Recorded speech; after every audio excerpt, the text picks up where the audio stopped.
Welcome to erection channel. எங்க videos உங்களுக்கு பிடிச்சிருந்தா லைக் பண்ணுங்க, ஷேர் பண்ணுங்க, கமெண்ட் பண்ணுங்க. மறக்காம சப்ஸ்கிரைப் பண்ணுங்க. இப்ப என்ன வீடியோ பார்க்க போறோம்னா, பிக் பாஸ் 12 வீடியோ தான் பார்க்க போறோம். ராகேஷ் அண்ட் ஜெனி அவங்க சேனல்ல தான் பார்க்க போறோம். பார்க்கலாமா? நேத்து காலைல 7 மணி இருக்கும். கோழி கொக்கரொக்கோன்னு கூவுச்சு. அலாம் கிளி கிளி கிளி கிளி கிளி கிளி கிளி கிளி அப்படின்னு காதுக்குள்ள சங்கூதுற மாதிரி அடிச்சுது. நம்ம வாட்ச்மேன் சிவா ஏஞ்சி போய் எல்லாரும் எழுப்புனாரு. அப்பதான் ஒரு நோட்டீஸ் வந்துச்சு. எக்ஸாம் வரவிருக்கும் காரணத்தினால் பசங்களை சீக்கிரம் எழுப்புங்க. பிடி டீச்சரை விட்டு வார்ம் அப் ஸ்ட்ரெச்சர்ஸ் எல்லாம் பண்ண வைங்க. அது முடிஞ்ச உடனே பசங்களை விட்டு மன்னிப்பு கடிதம் எழுத வைங்க. இப்படின்னு காலங்காத்தாலேயே வரிசையா ராக்கெட் விட்டாரு நம்ம பிக் பாஸ். 7 மணிக்கு அப்படியே சோ நம்ம பிடி வாத்தியார் ஜெஃப்ரி போய் எல்லாரையும் எழுப்புனாரு. அதுல சத்யா மட்டும் நேத்து எப்படி மூஞ்ச மொறப்பா வச்சுட்டு தூங்கினாரோ அதே மொறப்போட ஏஞ்சி நீ கூப்பிட்டா நான் வந்துடணுமா? அதெல்லாம் வர முடியாது தம்பி. சர்க்குலர் அது எதுக்கு இப்போ வந்துச்சு? ஒரு சர்க்குலர்னா முன்னாடியே வர்றது இல்லையா அப்படின்னு காலங்காத்தாலே வாக்குவாதம் பண்ண சிரிச்சிட்டு இருந்த நம்ம ஜெஃப்ரியோட மூஞ்சி காலங்காத்தாலே சீரியஸா மாறிடுச்சு. அதுக்கப்புறம் பசங்க எல்லாரும் கிரவுண்டுக்கு வந்தாங்க. அதாவது கார்டன் ஏரியாக்கு வந்தாங்க. எல்லா பசங்களும் ஒரு பக்கம் நின்னுட்டு இருக்கிறப்போ நம்ம ராணவும் சத்யாவும் தனியா ஒரு பக்கம் நின்னுட்டு இருக்காங்க. இதை பார்த்து கடுப்பான நம்ம விபி கண்ணம்மா விட்டுக்காரு, ஏன்பா ராணவு காலங்காத்தாலே ஆரம்பிச்சிட்டியா? உசுர வாங்காத இந்த பக்கம் வாப்பா. என்ன உசுரோட வச்சு புதைக்கிறாங்க சார் அவங்க தானே கிரவுண்டுக்கு வர சொன்னாங்க, அதான் வந்துட்டேனே. இதான கிரவுண்ட், இந்த பக்கம் இருக்கு, அதான் கிரவுண்ட். என்ன சார் இது? ஒருத்தர் லிவிங் ஏரியாக்கு வர சொல்றீங்க, ஒருத்தர் கார்டன் ஏரியான்றீங்க, ஒருத்தர் என்னன்னா கிரவுண்ட்ன்றீங்க. இப்போ எங்க போறது அப்படின்னு ஏதாவது ஒரு பிரச்சனை பண்ணியே ஆகணும் அப்படின்னு சொல்லி நம்ம ராணுவ தன்னால முடிஞ்சதை பண்ணிட்டு இருக்காரு. அதை பார்த்து நம்ம கண்ணம்மா விட்டுக்காரு கடுப்பாயிட்டாரு. ராணுவ தயவு செஞ்சு உங்களுக்கு கொடுக்கப்பட்ட கேரக்டர்ல இருங்க. ஏன் காலங்காத்தாலே என் உசுர வாங்குற? அந்த பக்கம் போய் தொலையா அப்படின்னு கேட்டாலும் சார் நான் என் கேரக்டர் தான் ப்ளே பண்ணிட்டு இருக்கிறேன். ராணுவ அந்த பக்கம் போயிரு அசிங்கப்பட்டு அப்படின்னு கையை பிடிச்சி இழுக்க ஆரம்பிச்சிட்டாரு. ஆனாலும் Ranav why tension why why அப்படின்னு அக்கலா பேச புரியல உனக்கு என்ன சொல்றேன்னு. ஒய் காலங்காத்தாலே சாவடிக்காத ராணவ், போய் அந்த பக்கம் நில்லு. ஒய் என்ன ஒய் ஒய் ஒய் இல்ல சார் வைஸ் பிரின்சிபல் தானே நீங்க, ஏன் பிடி டீச்சர் மாதிரி பண்ணிட்டு இருக்கீங்க அப்படின்னு பேசிட்டு இருக்கிறப்பவே நம்ம கண்ணம்மா வீட்டுக்கார ராணவ பிடிச்சி தள்ளி விட ஆரம்பிச்சிட்டாரு. ஏதோ ராணவ் அப்படின்றதுனால கையை பிடிச்சி தள்ளி விட்டாரு. அவர் வந்து நின்ட்டாரு. இதுவே தீபக்கா இருந்திருந்தா நம்ம கண்ணம்மா வீட்டுக்கார தள்ளி விட்டுருப்பாரு. அண்ணே கொஞ்சம் வாங்கனே, வர முடியாது ப்ளீஸ்னே, அதெல்லாம் வரவே முடியாது, காலைல வேணா விடுறனே வந்துருனே அப்படின்னு கதறுவார் தவிர்த்து இப்படி பண்ணிருப்பாரா? சரி அவளை ஏன் போனோம், பக்கத்திலேயே நிக்கிறாரு சத்யா, அவரு தான் கேட்கல, அவரை புடிச்சு தள்ளாரா? பீஸ் கொஞ்சம் பாக்குறதுக்கு டம்மியா இருக்கிறதுனால ராணவ புடிச்சு தள்ளி விட்டாரு. இதுவே அந்த பீஸ் இருக்க ஹைட்டுக்கு திருப்பி ஒரு தள்ளு புடிச்சு தள்ளி விட்டா இந்த பீஸ் தாங்குமா?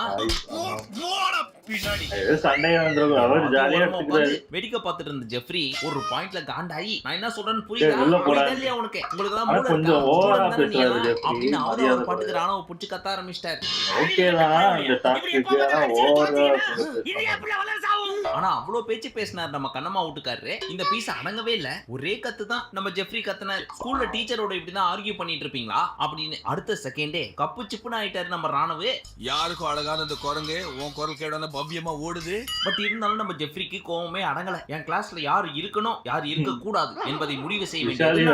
என் கிளாஸை விட்டு வெளியே போ சார், நான் என்ன சொல்ல வெளியே போ அப்படின்னு ராணுவ வெளியே போ சொன்னாரு. நான் ஏன் சார் வெளியே போனோம்? விபி தான் என்ன நிக்க சொன்னாரு. இங்க பாருங்க விபி, இந்த பையன் இங்க இருந்தானா நான் கிளாஸ் எடுக்க மாட்டேன் அப்படின்னு சொல்லவும் சரி அழுவாத வரேன் அப்படின்னு மனசுல நினைச்சுக்கிட்டே நம்ம ராணுவ ஓரமா வந்து நின்ட்டாரு. அவரோட சேர்த்து சத்யாவையும் வெளியே அனுப்பிச்சு விட்டாங்க. அப்புறம் ஒரு சில வார்ம் அப் எல்லாம் சொல்லி கொடுத்தாரு. அப்போ நம்ம விஷால் இவர் என்ன சொல்றாரோ அதுக்கு ஆப்போசிட்டா செஞ்சதுனால நீ வெளியே போ அப்படின்னு நம்ம பிடி மாஸ்டர். சார் நான் எதுவுமே சொல்லியே சார், வெளியே போ மேன், கூட கூட பேசுற நீ அப்படின்னு உங்க 3 பேரையும் ஓரமா நிக்க வச்சிட்டாரு. இந்த ஜெஃப்ரிய டாஸ்க்குக்காக பிடி டீச்சரா நடிக்க சொன்னா உண்மையான பிடி டீச்சராவே மாறிடுச்சு இந்த பைபிள்ல. அடுத்தவங்க ஸ்டைல ஃபாலோ பண்ணாம டூ மச் அங்கதான் நீ நிக்கிற. மறுபடியும் நம்ம கண்ணம்மா விட்டுக்காரு. இங்க பாரு ராணவ், நீ காலைல பண்ணதெல்லாம் பாக்குறப்போ ரொம்ப இரிட்டேட் ஆச்சு. இதுல என்ன சுவாரஸ்யம் நினைச்சு நீ இதெல்லாம் பண்ணிட்டு இருக்கிற? உனக்குன்னு ஒரு லிமிட் இருக்குது, அதை தாண்டாத, பார்த்து பண்ணு புரியுதா அப்படின்னு அட்வைஸ போட்டுட்டு இருக்காரு நம்ம கண்ணம்மா விட்டுக்கார். ஆனா இதுல பெரிய விஷயம் என்னன்னா இவ்வளவு சீரியஸா நம்ம அர்ச்சனா விட்டுக்கார் சாரி கண்ணம்மா விட்டுக்கார் பேசிட்டு இருக்கிறப்போ எப்படிதான் இந்த ராணுவ பைப்புல சிரிக்காம கேக்குதோ. அடுத்தபடியாக மன்னிப்பு கடிதம் அப்படின்னு ஒண்ணு ஸ்டூடெண்ட்ஸ் எழுதணும். இந்த டாஸ்க் என்னவென்றால் இந்த ஸ்கூல் டாஸ்க்ல யாரோ ஒருத்தர் பிரச்சனை பண்ணிருப்பாங்க, அதனால இன்னொருத்தர் பாதிப்படைஞ்சிருப்பாங்க. இப்ப ஸ்டூடெண்ட்ஸ் என்ன பண்ணணும்னா ஒரு மன்னிப்பு கடிதம், இந்த மாதிரி இதான் பிராது, அவங்க அந்த தப்ப பண்ணிட்டாங்க, அதுக்காக நான் மன்னிப்பு கேட்டுக்கிறேன் அப்படின்னு யார்கிட்ட வேணா மன்னிப்பு கேட்டுக்கலாம் சொல்லி கடைசியா உங்க பேர் எழுதுறீங்க இப்படின்னு சொன்னாரு பிக் பாஸ். அதன்படி வீட்டுக்குள்ள இருந்த எல்லா ஸ்டூடெண்ட்ஸ் பைபிள்களும் என்ன தெரியுமா பண்ணி வச்சதுங்க, உள்ள இருக்கிற ஸ்டூடெண்ட்ஸ பத்தி எழுத சொன்னா டீச்சரு, பிரின்சிபல், வைஸ் பிரின்சிபல், பிடி வாத்தியார்னு சொல்லி இவங்களுக்குள்ள ஒன்னு கிரியேட் பண்ணி கொளுத்தி போட்டு அவங்க மேல இருக்க மிஸ்டேக்கே ஃபன்னியா எழுதி வச்சு ஃபுல் டேமேஜ் பண்ணி விட்டுருச்சுங்க. இதுல பெத்த அடி வாங்கினது நம்ம வர்ஷினி தான். எல்லா ஸ்டூடண்ட்ஸும் சொல்லி வச்ச மாதிரி இந்த அம்மாவையே போட்டு அடிச்சாங்க. ஒன்னே ஒண்ணு மட்டும் சொல்றேன், அதாவது தீபக் என்ன பண்றாரு, வர்ஷினி ஸ்டூடண்ட்ஸ்க்கு எழுதின மாதிரி ஒரு லெட்டர் எழுதியிருந்தார். அதுல என்ன போட்டிருந்தாருன்னா, ஸ்கூலுக்குள்ள ஏகப்பட்ட பிரச்சனை நடக்குது, அது எதுவுமே பெருசா ஆராய்ச்சி பண்ணாம வர்ஷினி எனும் நான் வெட்டியாக உட்கார்ந்து கொண்டிருக்கிறேன். இந்த கஷ்டத்தை தாங்க முடியாம அடுத்த 2 நாளைக்கு லீவ் விட போகிறேன். அது மட்டுமல்லாமல் நானும் விபியும் இன்ப சுற்றுலா செல்ல இருக்கிறோம். மறுபடியும் திரும்பி வரும் பொழுது புது பொலிவுடன் வருவேன். இப்படிக்கு தலைமை ஆசிரியையின் உளவாளி தீபக் அப்படின்னு எழுதி விட்டாரு இந்த பீஸ். அந்த நல்ல காரியத்தை பண்ணவன் நீதானா? சோ இந்த மாதிரி தான் போயிட்டு இருந்துச்சு மன்னிப்பு கடிதம். ஆனா எல்லாரும் ஒண்ணு கூடி என்னதான் பிரின்சிபலை பத்தி தப்பா எழுதி போட்டாலும் நோ ரியாக்ஷன், ஒன்லி ஒரு சிரிப்பு இல்லனா மொறப்பு. அதை தவிர்த்து ஒரு ஆக்ஷனும் எடுக்கல, ஒரு ரியாக்ஷனும் கொடுக்கல. இந்த மாதிரியான பிரின்சிபல் மட்டும் நம்ம ஸ்கூல்ல இருந்திருந்தா சண்டே கூட ஸ்கூல் வைங்க அப்படின்னு ஸ்ட்ரைக் பண்ணிருப்போம். பட் நமக்கு வாச்சது அதான் சொல்றேன், சில்ட்ரன்ஸ் டேவை முன்னிட்டு principal, vice principal, teachers, watchman அப்படின்னு எல்லாருமே ஒவ்வொரு பெர்ஃபார்மன்ஸ குழந்தைகளுக்காக பண்ணாங்க. அதுல ஃபர்ஸ்ட் வந்த வர்ஷினி ஒரு பாட்டை பாடினாங்க பாருங்க, உண்மையிலேயே நல்லா தான் இருந்துச்சு. ஆனா அதுக்கு இவங்க ஒரு ரியாக்ஷன் கொடுத்தாங்களே, அதை கொஞ்சம் பாருங்களேன். அருண் நினைக்கிறேன். அடுத்தபடியாக நம்ம சிவகுமார் ஒரு கார்ட்டூன் ஸ்டோரியை நரேட் பண்ணிட்டு இருந்தாரு. அவரும் அட்டகாசமா பண்ணாப்படியே அவரை தொடர்ந்து நம்ம மஞ்சூரி ஒரு பாட்டு பாடினாங்க. இதெல்லாம் முடிஞ்சதுக்கு அப்புறம் பசங்க எல்லாரும் கை தட்டி, நேத்து நாங்க ரொம்ப தப்பு பண்ணிட்டோம் மேம், மன்னிச்சிருங்க மேம் அப்படின்னு சத்யாவும் ராணவும் சில்ட்ரன்ஸ் டேவை முன்னிட்டு டீச்சர்ஸ் எல்லாம் மன்னிப்பு கேட்டாங்க. அதை நம்ம ஜாக்லின் எப்பவும் போல பரவாயில்லையே நம்ம பசங்க திருந்திட்டாங்களே, இதுக்கப்புறம் சண்டையே இருக்காது, தேங்க்யூ சோ மச் அப்படின்னு ஹாப்பி ஆயிட்டாங்க. ஆச்சு 5 வருஷத்துக்குள்ள மாறுது, மனுஷன் மூணு செகண்டுக்கு ஒருக்கா மாறதுல என்ன பெரிய அதிசயம், இதெல்லாம் செகண்ட் தான். ஆனா பாவம் பின்னாடியே ஒரு பிரச்சனை வந்துச்சு. ஆனா அதை பண்ணது பசங்க கிடையாது, பாழா போன இந்த கண்ணம்மா வீட்டுக்காரு. அது என்னன்னு பின்னாடி சொல்றேன். அதுக்கு முன்னாடி நம்ம ஜாக் முத்துவை பார்த்து, டேய் என்ன ஏதாவது சொல்லிட்டே இருக்காங்கடா எப்ப பார்த்தாலும், ரொம்ப வருத்தமா இருக்குடா எனக்கு. ஆரம்பத்துல உனக்கு எனக்கும் கிளாஷ் ஆச்சு, அதுக்கப்புறம் உன்ன நான் புரிஞ்சுக்கிட்டேன், என்ன நீ புரிஞ்சுக்கிட்ட. ஒரு சிலர் என்ன ரொம்ப இப்படி கஷ்டப்படுத்தவே மாட்டாங்க தெரியுமா. இங்க பாரு ஜாக், புரிஞ்சுக்கோ, இதான் கேம். இதுக்காக ஃபீல் பண்ணி அழுதுட்டு இருந்தானா எப்படி கேம் ஆட முடியும்? இங்க எல்லாருமே நம்மள தோக்கடிக்க தான் வந்திருக்காங்க, அதெல்லாம் தெரிஞ்சு ஆடு அப்படின்னு அட்வைஸ் கொடுத்துட்டு இருந்தாரு முத்து. இந்த உலகம் ஜெயிச்சிருவேன்னு சொன்னா ஏற்கனவே இவங்க 2 பேரும் சேர்ந்து உட்கார்ந்து பேசினாவே இன்ஸ்டால ஹார்ட் எல்லாம் போட்டு ரொமான்டிக் பிஜிஎம் எல்லாம் போட்டு ஜாக் லவ்ஸ் முத்து, முத்து லவ்ஸ் ஜாக் அப்படின்னு பட்டம் விட்டுட்டு இருக்காங்க. இப்ப ஜாக்குக்கு ஆறுதல் வேற சொல்றாரு. பண்ணி இவங்க 2 பேரும் வெளியே வரதுக்குள்ள இவங்களுக்கு தெரியாமலே இவங்க 2 பேருக்கும் கல்யாணம் பண்ணி வச்சிருவாங்கன்னு நினைக்கிறேன். சார் ஏதோ சின்ன கல்யாணம் பண்ணிட்டோமே. நெக்ஸ்ட் பாத்ரூம் கண்ணாடியில விஷு லவ்ஸ் தர்ஷி அப்படின்னு நெயில் பாலிஷ்ல யாரோ எழுதி வச்சிருக்காங்க. அத நம்ம பிடி வாத்தியாரே ஸ்ப்ரே போட்டு அழிச்சிட்டு இருக்காரு. இந்த இன்ஃபர்மேஷனை நம்ம ராணவ் தான் பிரின்சிபல் மேடம் கிட்ட போய் சொல்லியிருக்காரு. இத பார்த்த பிரின்சிபல் மேடமும் இவங்களுக்குலாம் அறிவே இல்ல, சென்ஸ் இல்ல, மேனஸ் இல்ல, இத பண்ணது யாருன்னு நான் கண்டுபிடிச்சே ஆகணும் அப்படின்னு சொல்லி வெளியே வந்து எல்லாத்தையும் கேக்குறாங்க. அப்ப சம்பந்தமே இல்லாம இந்த தர்ஷிகா உள்ள பூந்து, இப்ப பாரு எப்படி பெர்ஃபார்மன்ஸ் போடுறேன் அப்படின்னு ஓவர் பெர்ஃபார்மன்ஸ் பண்ணி சம்பந்தமே இல்லாம கோவப்பட்டு ஊருக்கே டவுட் வர்ற லெவலுக்கு நடிச்சிட்டு இருக்காங்க. எனக்கு அதெல்லாம் பாக்குறப்போ என்னமா நீ பெஸ்ட் ஆக்டர்னு ஒத்துக்கணுமா? சரிமா நீ தான் இந்த ஸ்கூல் டாஸ்க்ல பெஸ்டா பண்ண, சரியா? அதுக்கு எதுக்குமா இப்படி கூவுற? இதுல இந்த எடிட்டர்ஸ் வேற இத ஒரு சீன் அப்படின்னு சொல்லி 20 நிமிஷம் ஓட்டிட்டு இருக்காங்க. அப்படிதான் ஃபீல் ஆச்சு. ஹலோ அதெல்லாம் எங்களுக்கு தெரியும். ஏன்னா பிரின்சிபலோ இல்ல மத்த டீச்சரோ தர்ஷிகாவை ஏதாவது திட்டி அதுக்கு அவங்க இப்படி கத்திருந்தா பரவாயில்ல. அந்த பீசுங்க வாயே திறக்கல. தர்ஷிகா மட்டும் என்ன அப்படி சொல்றீங்களா, என்ன அப்படி நினைக்கிறீங்களா அப்படின்னு இவங்க மட்டுமே சோலோ பெர்ஃபார்மன்ஸ் பண்ணிட்டு பாத்ரூம்ல போய் கதவை மூடிட்டு அழுவுற மாதிரி ஆக்ட் பண்றாங்க. கண்ணாடி முன்னாடி வந்து நின்னு கண்ணை தொடச்சி என்ன ஓப் பண்ண ட்ரை பண்றாங்க. அதெல்லாம் பாக்குறதுக்கு மா போதுமா, வார சம்பளத்துக்கு நடிக்க சொன்னா வருஷ சம்பளத்துக்கு நடிச்சிட்டு இருக்கிய, ரீலே வந்து போச்சு, இத்தோட பெர்ஃபார்மன்ஸ் நிறுத்திக்கமா அப்படின்ற மாதிரி தான் இருக்கு. அக்கா பெர்ஃபார்மன்ஸ் சூப்பர்பா, 100 ரூபாய் கொடுத்தா 1000 ரூபாய்க்கு நடிக்குது. பட் இந்த கான்வர்சேஷன் போயிட்டு இருக்கிறப்போ இது வளவலன்னு போகுது, செம்ம கடுப்பாகுது. நம்ம இதை பண்ணலனாலுமே நம்ம தான் பண்ணணும்னு ஒத்துப்போமே அப்படின்னு சும்மா கை தூக்குனாரு தீபக். நீதா பண்ணியா, ஏன் இப்படி பண்ற, ஸ்டூபிட் அப்படின்னு வார்த்தையை விட்டாங்க பிரின்சிபல். எது ஸ்டூபிடா, எப்படி அந்த வார்த்தையை சொல்லுவீங்க மேடம்? இல்ல தெரியாம வாயில இருந்து வந்துச்சு, அது எப்படி மேடம் ஸ்டூபிட்னு வரும் அப்படின்னு கேட்க, சரி தெரியாம சொல்லிட்டேன் போங்க அப்படின்னு அவரை அனுப்பிச்சு விட்டாங்க. அடுத்து நம்ம ராணவ் நொய் நொயின்னு பேசிட்டு இருக்க, நீ ஒரு மை ரூம் பண்ண வேணாம் அப்படின்னு ஒரு ஆக்ஷன் காமிச்சு இவங்க ஒரு பெர்ஃபார்மன்ஸ் போட, என்ன பார்த்து நீ ஒரு ஹேர் ரூம் புடுங்க வேணான்ட்டாங்க அப்படின்னு அந்த பீஸ் பிரச்சனையை கிரியேட் பண்ண, ஃபைனலி நான் செஞ்சதெல்லாம் தப்பு தான், என்ன மன்னிச்சிருங்க ப்ளீஸ் அப்படின்னு வர்ஷினி வந்து மன்னிப்பு கேட்டாங்க. தப்பு பண்ணிட்டோம் மன்னிச்சுக்கோங்கன்னு கேக்குறோம். மன்னிப்பு கேக்குறவன் மனுஷன், மன்னிக்கிறவன் பெரிய மனுஷன். இந்த பெர்ஃபார்மன்ஸ்ல எதுக்கு? அந்த பாத்ரூம் கண்ணாடியில ஹார்டின் போட்டு எழுதின எழுதுனதுக்கு. இந்த அம்மாவை எங்க பெர்ஃபார்ம் பண்ண சொன்னா எங்க வந்து பெர்ஃபார்மன்ஸ் பண்ணிட்டு இருக்காங்க பாத்தீங்களா? அது கூட பரவாயில்ல. இப்ப ஹேர்ன்றதுக்கும் ஸ்டூபிட் அப்படின்னு திட்டுறதுக்கும் என்ன நடந்து போச்சுன்றதுதான் தெரியல. இது எல்லாத்தையும் தாண்டி தமிழ்நாட்டுல மட்டும் இல்லாம ஒட்டுமொத்த உலகத்துல இருக்க ஸ்கூல்லயே இதான் ஃபர்ஸ்ட் ஸ்டூடண்ட்ஸ் பிரின்சிபலை மிரட்டுறது. இப்ப சொல்லுங்க, இந்த மாதிரி ஒரு பிரின்சிபல் நம்ம ஸ்கூல்ல இருந்திருந்தா எல்லாரும் பொண்ணுங்களை சைட் அடிக்கிறத விட்டு ஸ்ட்ரைட்டா பிரின்சிபலையே சைட் அடிக்க ஆரம்பிச்சிருப்பானுங்க. நெக்ஸ்ட் நம்ம தர்ஷிகாவே வந்து அந்த பாத்ரூம் கண்ணாடியில நான் தான் எழுதினேன், அதுக்கு என்னப்பா அப்படின்னு பிரின்சிபலை மிரட்டிட்டு இருக்காங்க. சரிமா பரவாயில்ல, எழுதிட்டேன், இட்ஸ் ஓகே அப்படின்னு அவங்க அட்ஜஸ்ட் பண்ணிட்டு போறாங்க. அதே மாதிரி தனியா கூப்பிட்டு வச்சு நீங்க 2 பேரும் லவ் பண்றது தெரியும், பட் நீங்க அப்படி எழுதி வச்சிருப்பீங்கன்னு நினைக்கலாமா? ஒருவேளை நான் தான் எழுதுனேன் நீங்க ஒத்துட்டு இருந்தீங்கன்னா நீங்க தான் எழுதுனீங்களா? அடச்சி பரவாயில்ல, இதுல என்ன இருக்கு, கியூட்டா இருக்கே அப்படின்ட்டு விட்டு போயிருப்பேன். யாமா சொல்ல அப்படின்னு கொஞ்சிட்டு இருக்காங்க. இவங்க அல்லவா பிரின்சிபல்? அட போங்கப்பா, ரொம்ப வருத்தமா இருக்கு மனசு. ரொம்ப திட்டினா ரொம்ப தப்புங்கிறாங்க. வா போய் சங்க வேலையை கவனிப்போம். பட் இத பார்த்த பிபி சாரி விபி, இங்க பாருமா, நீ பண்ண தப்புக்கு என்னை மன்னித்து விடுங்கள், இனி நான் இப்படி செய்ய மாட்டேன் அப்படின்னு ஒரு லெட்டர் எழுதி கொடுத்துட்டு போமா இப்படின்னு சொல்லிட்டு இருக்காரு. அப்ப ஜாக் உள்ள வந்து, சார் ஒரே ஒரு கோரிக்கை, இவங்களுக்கு மட்டும் பனிஷ்மெண்ட்டை பிடி டீச்சர் கொடுக்கட்டுமே அப்படின்னு கேட்க, ஏன் அவர் கொடுக்கணும்? டிசிப்ளினுக்கும் பிடி டீச்சருக்கும் என்ன சம்பந்தம்? நீங்க இதுல குறுக்க வராதீங்க அப்படின்ட்டு போயிட்டார். இத பார்த்து ஜாக்கு, நம்ம எது சொன்னாலும் மதிக்க மாட்டாங்க, அப்புறம் எதுக்காக இந்த மீட்டிங்ல நான் இருக்கணும்? இதுக்கப்புறம் எந்த டிஸ்கஷனுக்கும் என்ன கூப்பிடாதீங்க.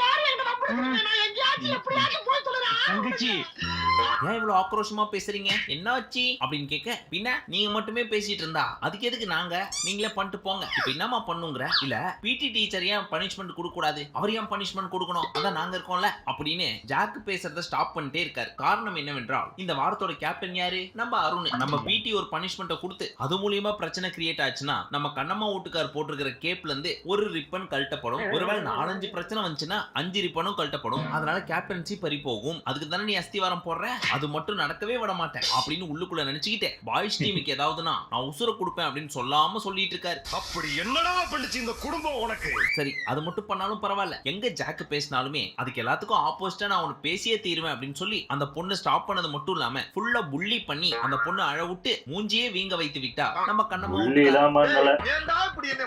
போன சீசன் இவங்களோட பெஸ்ட் ஃப்ரெண்டு தான் என்ன புள்ளி பண்றாங்க அப்படின்னு சொல்லி கம்ப்ளைண்ட் பண்ணி ஒரு பாயிண்ட்ல பயங்கரமா ஸ்கோர் பண்ணாங்க. ஆனா இந்த சீசன்ல எப்படியும் ட்ரைனிங் கொடுத்து தான் அமைச்சிருப்பாங்க, யாரையும் புள்ளி பண்ணக்கூடாது அப்படின்னு சொல்லி. ஆனா ட்ரைனிங்ல சொல்லி கொடுத்ததெல்லாம் மறந்துட்டாரு போல இருக்கு நம்ம கண்ணம்மா வீட்டுக்காரரு. இங்க வந்து டெமோவே பண்ணி காமிக்கிறாரு, புள்ளி செய்வது எப்படி அப்படின்னு ஜாக்க வச்சு. அதுக்கும் பிரின்சிபல் வருஷம்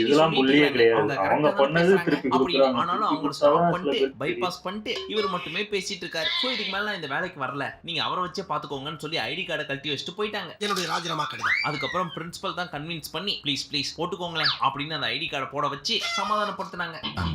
பட் இந்த சிச்சுவேஷனை கரெக்டா யூஸ் பண்ணிக்கணும் அப்படின்னு சொல்லி தீபக்க வர வச்சாரு. வர வச்சு தீபக்க பார்த்து இவங்க மாரல் கிளாஸ்ல என்ன தெரியுமா பண்ணிருக்காங்க, ஒரு குரங்கு அப்படின்னு ஒருத்தர் பாயிண்ட் பண்ணி சொல்லிருக்காங்க. அதனால அவர் ஹர்ட் ஆகி எவ்வளவு ஃபீல் பண்ணாரு தெரியுமா? நீங்க ஃபீல் பண்ணீங்களானா? ஆமாமா, நீ குரங்குன்னு சொல்றப்போ ஃபீல் ஆக தானே செய்யும். சத்தியமா மனசார சொல்றேன், யாரையும் மீன் பண்ணிலாம் சொல்ல, ஜெனரலா தான் சொன்னேன்னு ஃபீல் ஆயிடுச்சுன்னா என்ன மன்னிச்சிருங்க அப்படின்னு கால்ல விழுந்து கும்பிட்டுட்டு உள்ள போய் தேம்பி அழுவ ஆரம்பிச்சிட்டாங்க. இன்னும் அதை பாக்குறதுக்கே நமக்கு ரொம்ப பரிதாபமா போச்சு. இந்த பொண்ணு அழ விட்டுறாங்கப்பா.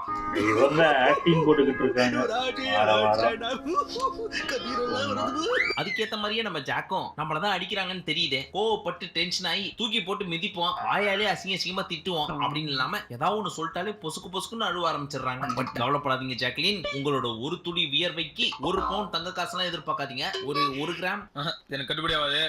நெல்லுப்பா ஒரு 1/2 கிராம், அதுவும் ஜாஸ்தி. அட்லீஸ்ட் 1 கிராம் சில்வர், அவ்வளவுக்கு எங்க போறது? சரி 1 ரூபா, அதுக்கும் நம்ம பர்சனல் லோன் போடணும். வேணும்னா ஒரு ஓட்டு கண்டிப்பா அது வேணா கிடைக்கும். அதனால எவ்வளவு முடியுமோ அந்த அளவுக்கு அழுவுங்க, அதோட பலன் உங்களுக்கு ஓட்டாக மாற நிறைய வாய்ப்பு இருக்கிறது. ஆனா உயிரே போனாலும் அழறத மட்டும் விட்டுறாதீங்க.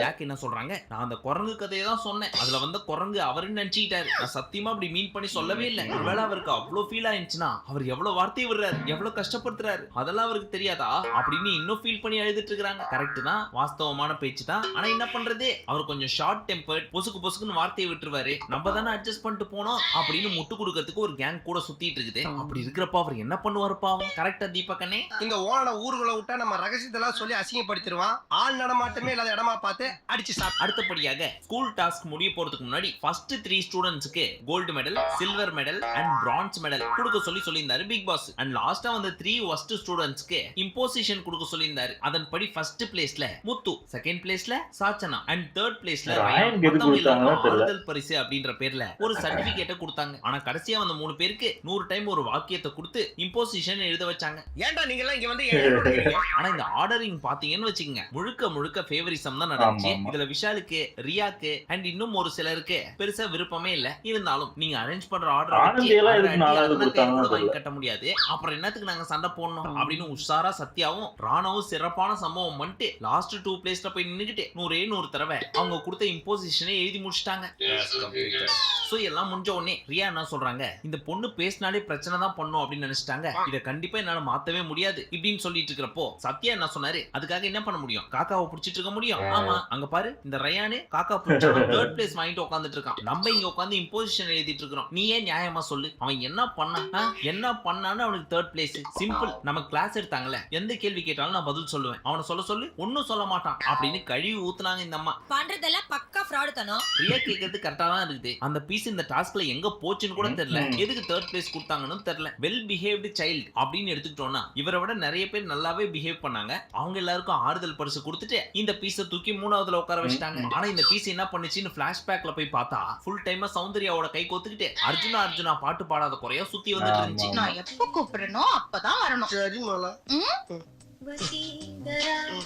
அப்பேற்பட்ட மாமேதைக்கு 3rd பிளேஸ் கொடுத்துதானே ஆகணும். ஃபைனலி இந்த டுபாகூர் டாஸ்க் சக்சஸ்ஃபுல்லா முடிஞ்சுச்சு. நமக்கு கொஞ்சம் தலைவலி குறைஞ்சி.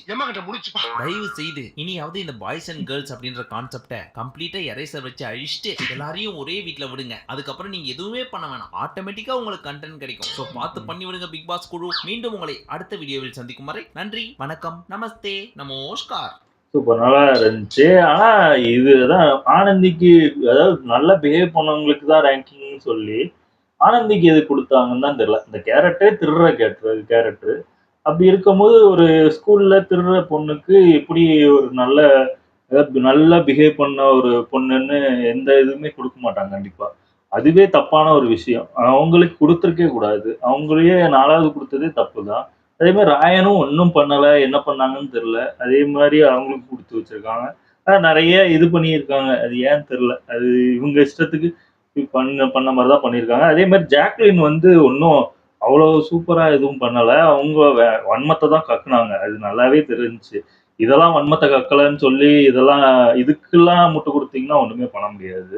ஏன்னா அவங்க அதுதான், அதாவது ஃபுல் டைமாக இந்த டாஸ்கே இல்லைனாலும் அவங்க வன்மத்தை தான் கக்கிட்டு இருப்பாங்க. அவங்க எப்போ வன்மத்தை கக்காம இருந்திருக்காங்க? அவங்க முழு நேரமே அதான் பண்ணிட்டு இருக்காங்க. இப்போ முத்து கூட நல்லா பேசுற மாதிரி இருக்கும், எப்போதாவது ஒரு சான்ஸ் கிடைச்சுன்னா முதுகுல குத்ததான் செய்வாங்க. அவங்களோட பிஹேவியரே அப்படிதான் இருக்காது, ஸ்டார்டிங்ல இருந்தே அப்படிதான் இருக்கு. இப்போ உடனே அருண் கிட்ட பேசி ஜெயிக்க முடியல. இப்போ அவரு பதிலுக்கு பதில் பேசதான் செய்யறாரு. புள்ளி பண்றதுக்கும் பதில் கொடுக்கறதுக்கும் சம்பந்தமே இல்லை. இது புள்ளின்னா உடனே அதை டப்புன்னு சம்பந்தமே இல்லாம புள்ளி பண்றதுங்கிறாங்க. போன வாட்டி பாத்தீங்கன்னா அதுதான் புள்ளி பண்றது. போன சீசன்ல பண்ணாங்களா, அதுதான் புள்ளி பண்றது. அதாவது பையன் அப்ப பொண்ணு பேசுச்சுன்னா பையன் ஏத்து பேசவே கூடாது, ஆய பொத்திக்கிட்டு இருக்கணும், அப்படிதான் எதிர்பார்க்கறாங்கன்னு நினைக்கிறேன். அது அப்படி ஒரு பையன் ஆப்போசிட்டா பேசிட்டாலே அது புள்ளி ஆயிருது. இப்போ அதுதான் ராகேஷ் அவரே சொல்றாரு. அதுவே தப்பான ஒரு விஷயமா தான் இருக்கு எனக்கு தெரிஞ்சு. புள்ளியே கிடையாது இதெல்லாம். பதில் சொல்லவே இல்லை. இப்போ ஒருத்தவங்க நம்மளுக்கு ரிப்பீட் கொடுத்துக்கிட்டே இருக்காங்க, நம்ம சொன்னது எல்லாமே தப்புன்னு சொல்றாங்கன்னா அப்போ ஆட்டோமேட்டிக்கா நம்ம பேசதான் செய்வோம். அவங்க சைட்ல உள்ள நியாயம் பேச முடியும். அதே மாதிரி அருண் அவரோட சைட்ல பேசிக்கிட்டு தான் இருக்காரு. இது தப்பே கிடையாது. இதெல்லாம் பேசக்கூடாதுன்னா இப்ப பேசாமே இருக்க முடியுமா? அந்த மாதிரிதான் இருக்கு. அதே மாதிரி பேசி முடிச்சு அவங்க அழுதுட்டு போய் அங்க என்ன கிரியேட் பண்றாங்கன்னா உமன்ஸ் கார்டை யூஸ் பண்ணிடுறாங்க. அதாவது சில பேருக்கு நம்மளாம் கீழே இருக்கணும், சில பேருக்கு அவங்க எப்பவுமே மேல இருப்பாங்க அப்படின்னு அதை தூக்கிட்டு வந்துடுறாங்க. பேசின கான்செப்ட் இவங்க அந்த கிளாஸ்ல வன்மத்தை கொட்டுறத விஷயமா தான் அவங்க பேசிக்கிட்டு இருக்காங்க. அதுக்கும் இவங்க கீழே இருக்கும்னு நினைக்கிறதுக்கும் சம்பந்தமே இல்லை. இதுலே தெரியுது எவ்வளவு கேவலமான ஒரு விஷயத்த யூஸ் பண்ணி அவங்க எவ்வளோ கேவலமா, அதாவது அருணை வந்து ப்ரொஜெக்ட் பண்றாங்க. அதாவது பொண்ணுங்கலாம் அவங்க கீழே வச்சுக்கணும்னு நினைக்கிறாங்க. அப்படிலாம் இல்லவே இல்லை. அது இது பார்க்கும்போதே ரொம்ப கேவலமா இருக்கு. இதுக்கும் சப்போர்ட் பண்ணிட்டு வரவங்கலாம் பார்க்கும்போது உண்மையிலேயே மூளை இருக்கா இல்லையான்னு எனக்கு தெரியல. அதாவது கொஞ்சமாவது சுய புத்தி யூஸ் பண்ணி பார்த்தா கூட தெரியும்னு நினைக்கிறேன். அவன் மீம்ஸ் எடுத்து போடுறான் அப்படின்னுக்காக சும்மா சப்போர்ட் பண்ணக்கூடாது. அதாவது ஜாக்லின் எல்லா இடத்துலையும் மோசம்னு நான் சொல்ல மாட்டேன். சில இடத்துல மோசமா இருக்காங்க. அது உண்மைதான். அதை நீங்க ஏத்துக்கலனாலும் அதான் உண்மை. ஏன்னா அந்த எபிசோட் நல்லா பார்த்தீங்கன்னா தெரியும். நேத்து நடந்தது. அதாவது சம்பந்தமே அதாவது அவங்க சண்டை போட்டதுக்கும், அவங்க அழுததுக்கும் வேற ஒரு காரணம். ஆனா டக்குனு தூக்கிட்டு வந்து பொண்ணுங்கிட்டலாம் என்ன சொல்றாங்க, நம்மலாம் கீழ இருக்கணும்னு நினைக்கிறாங்க. அப்படின்னு மூமெண்ட்ஸ் கார்ட தூக்கிட்டு வந்து இத சொல்றாங்க. அதுக்கும் என்ன சம்மந்தம்னு தெரியல. இது பண்றதே கேவலமான ஒரு விஷயமா இருக்கு. உடனே அழுதே எல்லாம் சாதிச்சுறாங்க. இதத்தான் அருண் ஸ்டார்ட்டிங்லயே சொன்னாரு. பொண்ணுங்க மாரி அழுதுகிட்டே இருக்காதீங்கன்னு. ஏன்னா அவங்க அழுதே எல்லாத்தையும் சாதிப்பாங்க. அதான் நடக்குது. இது இது சொன்னாலும் தப்புங்கிறாங்க. உண்மையிலே அதான் நடந்துகிட்டு இருக்கு. அது தெரியுதா இல்லையான்னு எனக்கு தெரியல. நல்லா இருந்துச்சு. ஓகே. என் வீடியோஸ் உங்களுக்கு பிடிச்சிருந்தா லைக் பண்ணுங்க, ஷேர் பண்ணுங்க, கமெண்ட் பண்ணுங்க, மறக்காம சப்ஸ்கிரைப் பண்ணுங்க. எல்லாருக்கும்